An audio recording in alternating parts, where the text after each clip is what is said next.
right, day 4 is in the books here from 49ers training camp, and unfortunately today was defined by injuries, exits, and we had some returns, and we also had some tryouts happening going on here. But first, let's just get through the injury stuff.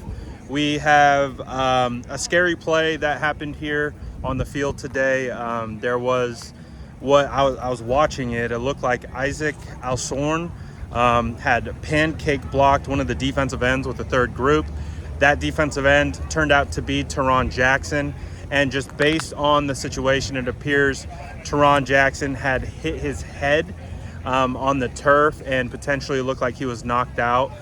He wasn't moving, so it was definitely a scary situation. They had to bring out the cart. They had to put him on a stretcher. According to Kyle Shanahan, he was taken to Stanford Hospital, and he's in stable condition. He's conscious, so it sounds more precautionary than anything else. But again, just a scary situation. The whole team took a knee, and they had to load him up on the stretcher. And whenever you see that, you know it's always serious. But from the sounds of it, it does appear that he will be okay. But we'll again give you more situation or more updates on that. As I mentioned, today was kind of unfortunately made about injuries. Jauan Jennings, I guess, tweaked his calf and had to leave practice early today. So that is a big bummer, because it's also part of, you know, why players do hold out when they are amidst a contract negotiation, is because of the potential of injury. Now, we don't know how serious it is. Maybe it was a little tweak. Who knows? But I think the second you feel anything in that situation, you got to put yourself and take yourself off the field.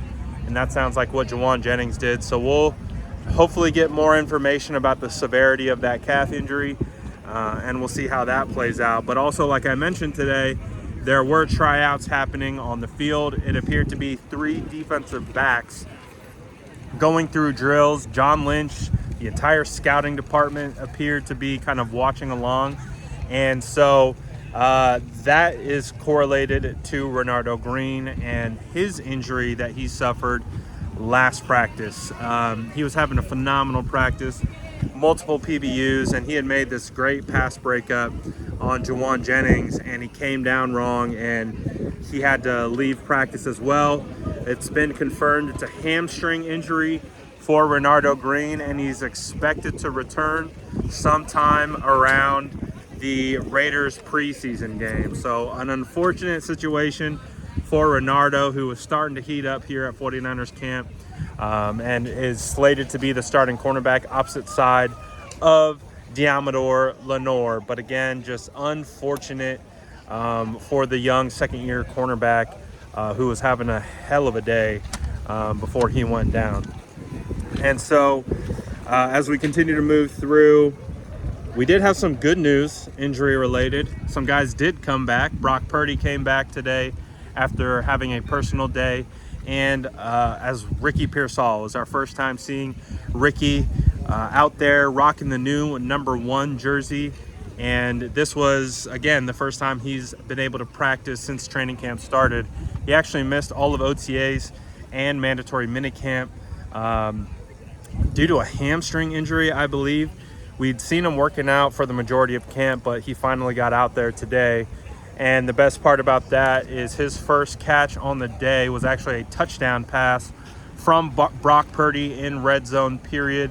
Looked like a pass over the middle.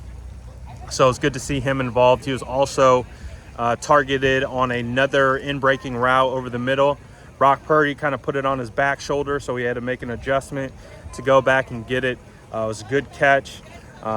But it was good to see Ricky back in action today. Another guy that I do want to highlight is Russell Gage, the wide receiver.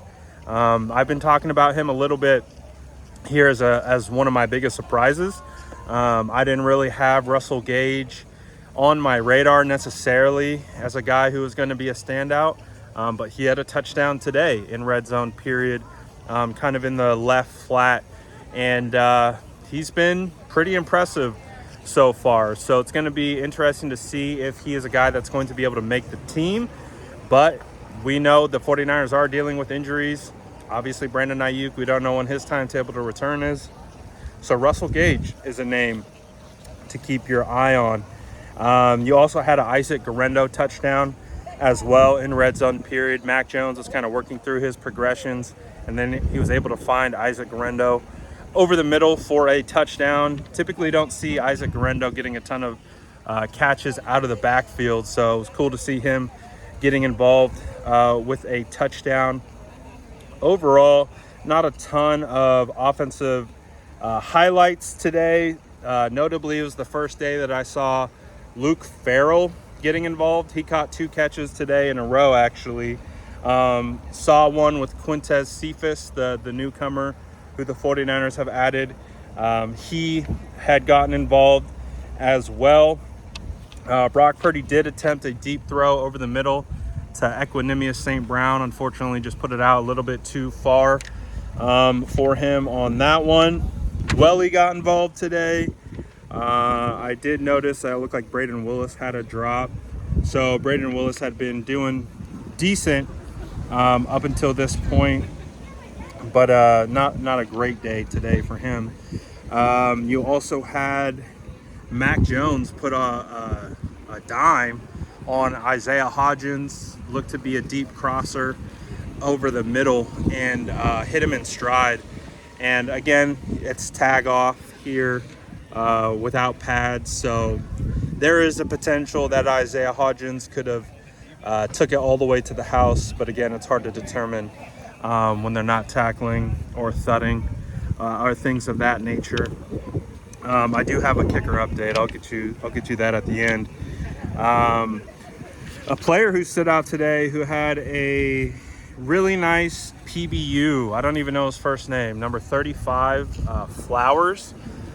He went up with one hand extended and made a really nice PBU. Came off the sideline. His coach was super hyped about it. Teammates were hyped about it. And he's been filling in and looks like he was getting some run with the first team defense. Again, it looks like the entire defensive back room is up for grabs for who the starter is going to be, not named Diamador Lenore. Jason Pinnock is getting a ton of run. Richie Grant is getting a ton of run with the ones. I really didn't see a whole lot of Jair Brown today, so I don't know if that was intentional or maybe I just missed him. A lot of Trey Brown out there, so it's been interesting, and it does look like D. Winters is kind of back with that starting unit playing next to Fred Warner. So it does look like D is kind of gaining some ground in that particular battle. But, you know, I have been pretty impressed with the young linebacker core and what they've been able to do. So we'll see how that continues to play out, because it's up for grabs there. And then they ended practice with Tanner Mordecai interception to Saran Neal, who had a nice interception. So yeah, decent day. Nothing too crazy from the team period section of practice, but more injury scare than anything else. But hopefully the guys will be right. It'll be interesting to see who the 49ers sign here from these defensive backs that they had for a tryout. And really curious to see what's going on with Jauan Jennings and that calf injury. Let me know what you guys think about this in the comments below. And as always, make sure to like and subscribe for more updates.